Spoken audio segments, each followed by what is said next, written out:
value, and now his millions are under threat.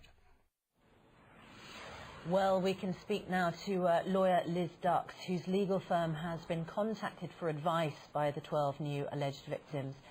Liz, thanks very much indeed for joining us. What then happens? What process do police legal advisors go through with these 12 new complaints? Well, when we're contacted by victims who've not already given evidence in the trial, of course our first advice is for them to contact the police and to give their statements to the police.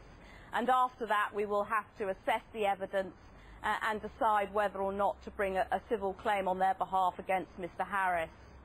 Liz, I don't wish to appear unsympathetic at all, but one can't help wondering why these people haven't come forward earlier, particularly after, Rolf Harris was named and charged. What's taking so long? Well, for many of them, they feel very, very daunted by the court process.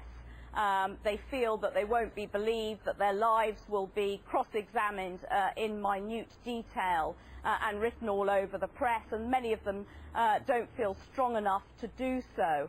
And it's the same as when a suspect is first named, that actually they gain strength in numbers, and I think having been convicted, they feel that they will at last be believed as to what's happened to them.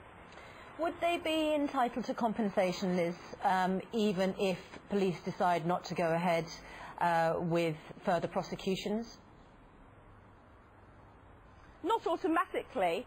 They, of course, still have to prove their cases in a civil court. The burden of proof in a civil court is slightly less than a criminal court. In a criminal court, it's beyond all reasonable doubt, and in a civil court, it's on the balance of probabilities. But these are not, we don't think by any means, people jumping on a compensation bandwagon. We will explain to them, every one of them, that they have to prove their cases in a court of law, and the onus is on them to prove the case, not Mr. Harris to disprove it. And just one final point, Liz. I mean, despite the conviction of Rolf Harris, what do you say to those who argue that bringing cases after such a long period of time is, to put it at its mildest, a very risky business?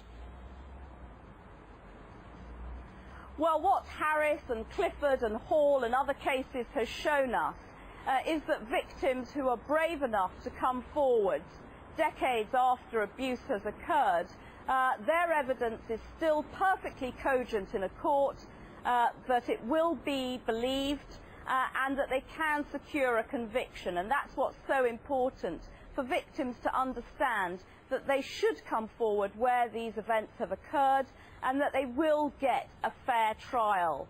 Liz, thank you very much indeed for getting up to talk to us. Now then, a question for you. Have you asked